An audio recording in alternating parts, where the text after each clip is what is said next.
Dear futurists, here at Future Around the World, we try to give you a glimpse on what tomorrow will bring. In this panel, co-created with our partner Port of Antwerp, we will focus on the future of the port. Please, dear futurists, remain calm and let Nova explain what this is all about. The Port of Antwerp didn't just happen. It has always been a place of renewal and innovation. Together with our partner and co-creator, the Port of Antwerp, we are taking a look behind the curtain. Are you ready to find out about the steps the Port of Antwerp is taking to enable the port to sail full steam ahead into the future? Please welcome our next guest, who'll walk you through the Port of the Future. Piet Opstela, Innovation Lead. Svetlana Samsonova, Port of the Future Advisor. And Bob Spanoger, Platform Manager Innovation at the Port of Antwerp.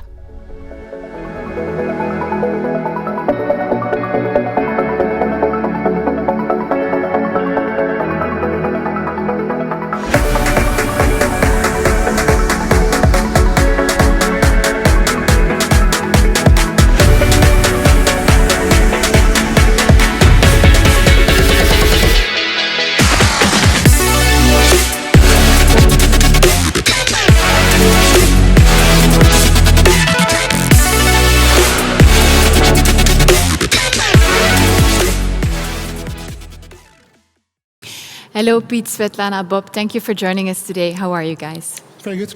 And yourself? Very good, thank you. Happy to be here. Okay, Piet, there is a very interesting topic we would like to discuss today, Apica. Can you tell me shortly a bit about it? Yeah, Apica, I think Nova is probably the daughter of our Apica. I think Apica is a virtual assistant we are using in the port for port operations and to monitor the environment. Okay, and you are the innovation lead of the Port of Antwerp. What does this mean? What do you do? Well, I think I have a nice job, I can say, because it's a very exciting environment. And we see that, and for sure, the Port of Antwerp has always been a center for innovation.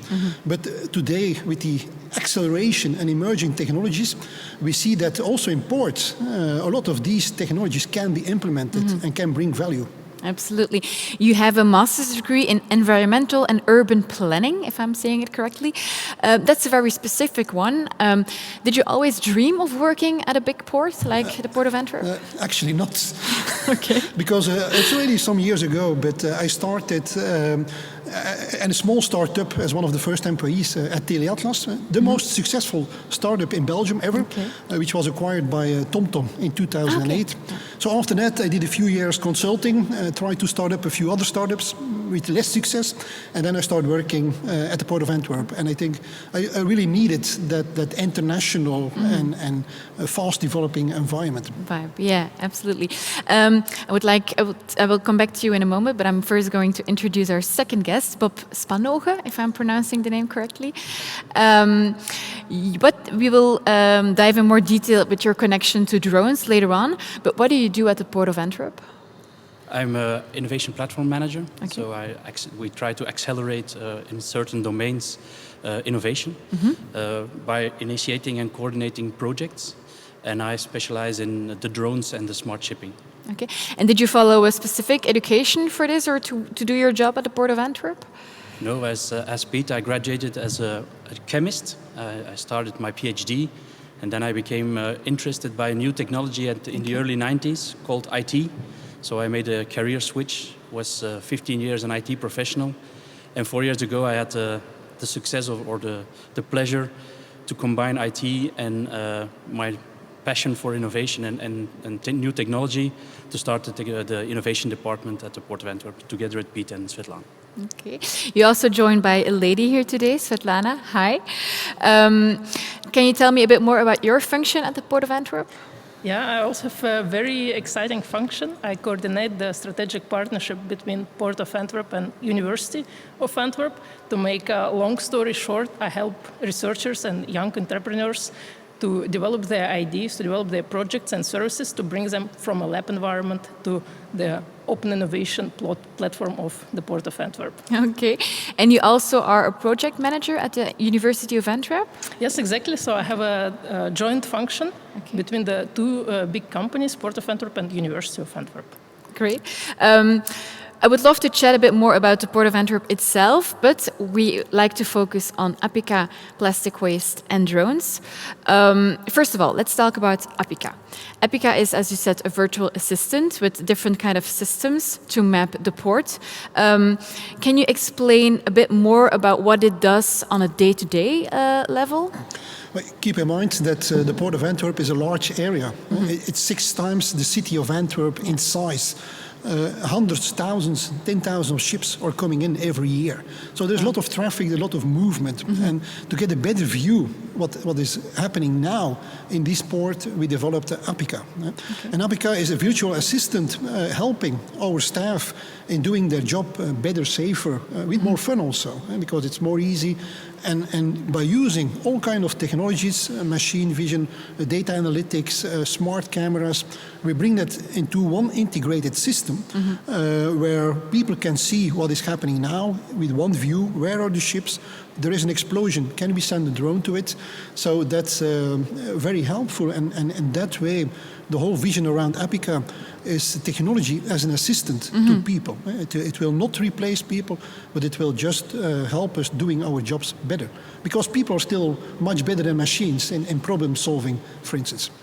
And Apika, is it then, if I have to imagine it, is it then centered, for example, in a room and people come in and check different things? Or if they, for example, want to see the weather conditions or the shipment movements? The basics, and you can say the nervous system where Apika is living on, because you can say it's a digital entity, or the sensors, the smart cameras, the drones, the smart ships, the air quality sensor, the water quality sensors, which are all there in the port. So that's all brought to one database, to one system, and there we have visualization. So operators, they can see, what's now the position. If there is a warning on air quality, they can send somebody local to check or... Okay. And are there already similar virtual assistants on other places in the world? Well, it's based on the principle of digital twin. And I think there are a lot of digital twins in development with a lot of companies and organizations. But we probably have a quite leading position there because we focus a lot on situational awareness. Because most digital twins are focusing on simulation. And simulation is very complex, a lot of parameters. And maybe the added value, I think, of having situational awareness is probably bigger than having pure simulation. And how important is artificial intelligence in the development of Apika? It's very important. It's not competing, but it's completing the human brain. So we use different families of artificial intelligence, and the one we are most advanced in is about machine vision. So we have 500 cameras in the port. We use the information which is coming there to create really data where we can do analytics on top of that. Another one is about reinforced learning. So we are working on small autonomous ships. So there we use reinforced learning for creation of autonomous navigation. Okay. It all sounds very spectacular. Maybe we can show the viewers at home a video of what Apika really is. Okay.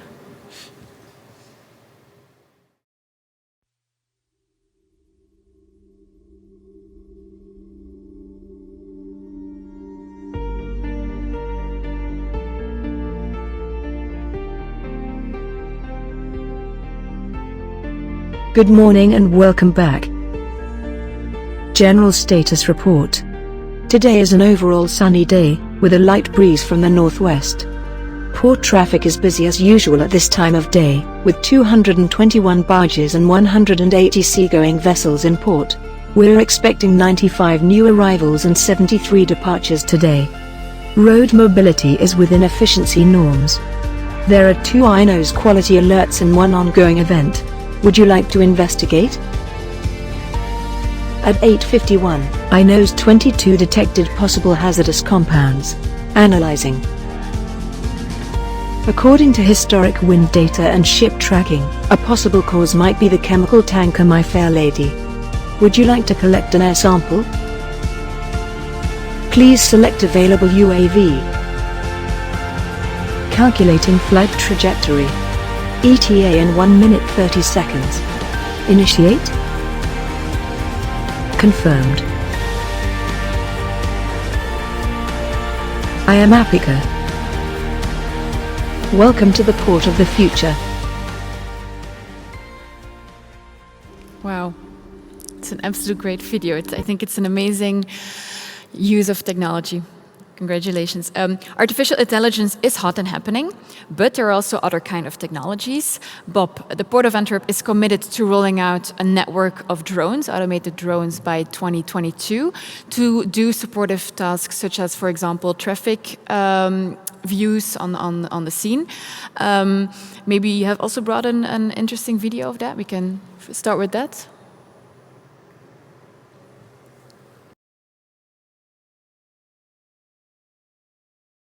We are here in front of the Sapphire project plan. What you see here are all the several flights which we're going to execute. So what you see here is the Siastral flight plan, which is tend to high tension line inspections. Today we will perform a 1 hour flight approximately. We will demonstrate a scenario together with Amazon. We will show how the Unifly system for UTM is used for our missions. The two other flight lines you see here is Amazon, which are performing delivery flight simulations. So, as Amazon Prime Air, our main priority is to get packages to our customers in 30 minutes or less. So this week we're simulating those kind of flights in a variety of different scenarios. What will happen later on today is that we will create a no drone zone area by simulating a chemical accident. It means that the flight which is ongoing here from Siastral will not be able to return because it will be blocked by the no drone zone, and that the Amazon delivery flight by itself will reroute itself to get back to its landing spot. Another flight that will happen today is the flight from Explicit, and they will perform an inspection flight in the harbor. What we do is we fly the UAV into the plume from the vessel. You have then the smoke being sucked in here, the plume exhaust into this chamber where you analyze it using 4 different gas sensor data. Transmit all the data to the GCS. We can analyze it. After 20 seconds we have the results, and immediately we can contact the authorities if it's a non-compliant vessel that we measure. And another flight today will be the flight from TechEver, where we want to test all the systems and the integration with the UTM and to see what is out there in the water. It's the whole inspection flight you see here in the Antwerp docks. So it's an inspection flight above the docks for oil spill monitoring, waste monitoring in the harbor.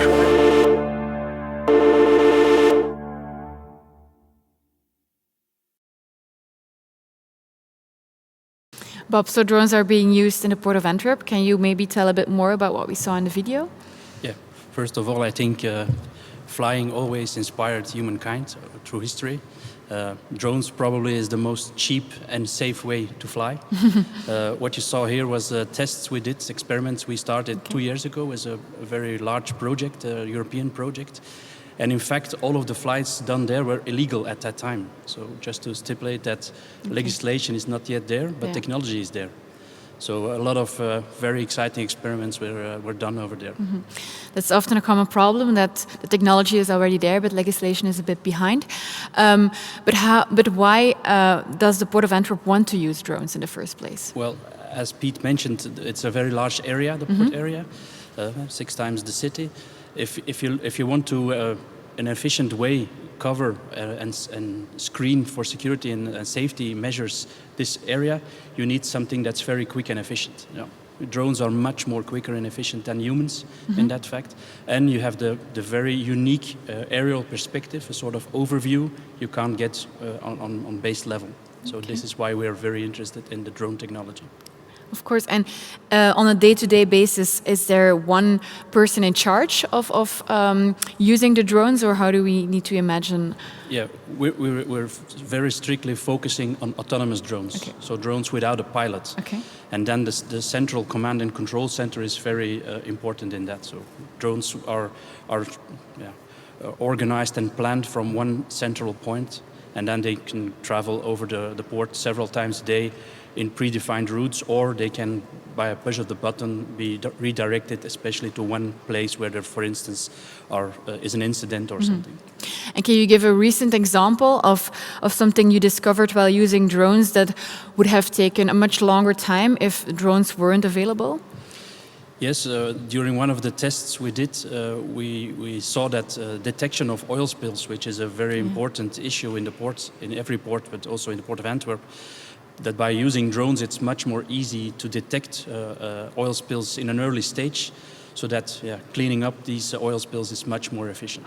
Okay. Thank you so much, Bob, for your explanation about drones. Svetlana, but you were going to talk a bit more about plastic waste. If I'm correct, you also have 2 videos for us to show? Yes. Okay. Bring it on, Nova, the video. Thank you.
Plastic pollution is a big problem worldwide. How does the Port of Antwerp has to tackle that problem? Can you maybe explain a bit what we saw in the video? Yes, indeed. As a Port of Antwerp, we have to deal with this global issue. Port of Antwerp supports numerous research projects to map plastic flows. We need this data to make targeted measures to make our waterways clean from plastics. So we use this data to create dynamic heat maps of plastic pollution, to identify hotspots of plastic pollution in the port area, and based on this data, we take a decision on what kind of plastic interceptors we are going to develop. As 2 examples of these plastic catchers you have seen on the videos. Okay, so you did invest in solutions. We have the Nullo plastic we saw. Can you maybe elaborate a bit more about that? In 2019-2020, we invested in, together with our partners, in 2 possible solutions for our plastic pollution hotspots. One of them is Nullo plastic, developed by Jan de Nul Group. This is a winning solution of our innovation challenge in 2019, and this mega vacuum cleaner helps Port of Antwerp to get rid of historical pellets pollution in the Galgenschor Nature Reserve. Okay, and Patje plastic? That's also a very cute solution. That's a type of passive plastic catcher that is installed in 2019 in the Doel dock. It's a very nice device. It's a modular device made of 75% of recycled material. Okay. And it aims to collect about 20 tons floating litter, also plastic litter per year. And how do you monitor plastic on its journey through the estuary and the Port of Antwerp? Well, as I mentioned, we have several research projects, and the researchers from the University of Antwerp, they conduct approximately 2 times per year measurement campaigns. They use GPS trackers to put them in several plastic objects, and this is also part of citizen science approach, where everyone who finds this object, they all have QR code, everyone can scan it, and that's how researchers get a very accurate data on the location and the timing of a certain plastic object, so that they can map the whole journey. And what role plays innovation in solving a problem such as pollution? Well, in a few years, I see our fleet of autonomous drones that is monitoring and inspecting the territory of the port of Antwerp, and with machine vision detects floating debris, also plastic litter on the water, sends a signal to the autonomous vessel, autonomous plastic catcher that comes to the hotspot, takes the garbage, and when it's full, brings it back, for example, to the docking station. But we also expect breakthrough technologies in the recycling of plastic litter, because this is a big challenge nowadays. Okay, thank you. The Port of Antwerp is a very big company. It's a global company. How do you attract students? Are there student internships, for example? Are you searching for promising students leaving school? Piet? Yeah, for sure. I think we always look for good talent. And back again, I'm now for 7 years in the port, and it's really, really an exciting environment with a lot of potential, mainly to technology. So anybody who is interested joining us team, very welcome. And I think there's also a job fair later today. But how do we do that? I think by supporting these kind of events, by communicating a lot, because sometimes I see that for students in Antwerp, the port is a kind of unknown area. So we are doing really our best to learn and make more exposure what is all happening in the port, because the port is more than pure big ships and chemical factories. There's a lot of more things to be discovered there. And how important is personal branding for the Port of Antwerp? Very important, because I think we have a nice logo. Okay, recently we merged together with Zeebrush, so that will change a little bit, but okay. So that will be further expansion. But branding also international, because we all, don't forget, we are the second largest port in Europe, second largest chemical hub in the world. So even ranking up now with the merger with Zeebrush. So the Port of Antwerp is really a world port. Okay, great. Bob, is there something you like to say to the students at home, something from a personal experience that you would like to share about working at a big company or starting your own, or from your personal trajectory? Is there something you like to share to our students? Yeah, my experience is that working at a big company or in a small startup, if you talk about innovation, is the same. It's all about every day checking new technology, dreaming of new technology, of new applications of the technology. So don't be afraid of big companies. It's not, we are not rigid, we're very open, and we try to innovate every day. Okay, don't be afraid. And Svetlana, to round up, can students, because plastic pollution is not going to disappear overnight, it will be a problem for the next years that we hope to solve. Are you looking for new projects or new ideas to tackle that problem that can maybe come from students? Yes, definitely. We are always open for new ideas and new projects. And I would like to say more, as a coordinator of the research projects from Port of Antwerp, students are always involved in this project. So it's not only researchers who are involved. We also have numerous projects with students, also pure specific student projects, master thesis, bachelor thesis. This is also very open, and everyone can approach me, and then I will help students to find their way within the Port of Antwerp. Perfect. Maybe just one question that came into my mind. These are very big, how do you say it? The plastic patje, it's a very big, I cannot come to the word, it's groot. Een groot device, a device. Thank you, wow. A big device, the arm as well. How do you test it? I mean, how do you go from, I have an idea, to really putting it in the water? This is exactly one of the issues. So you cannot just go to the open market and buy your plastic catcher. So far, they are mostly tailor-made for a specific location. That's what makes them efficient. So, and of course, you always can, before you build up something, you make a prototype, you test it, you make another prototype, you test it again before you come to the product design that fits the aim of the problem. Okay. Thank you so much, Bob, Piet, and Svetlana, for joining us today and for being the partner of this great event. Thank you so much. Thank you.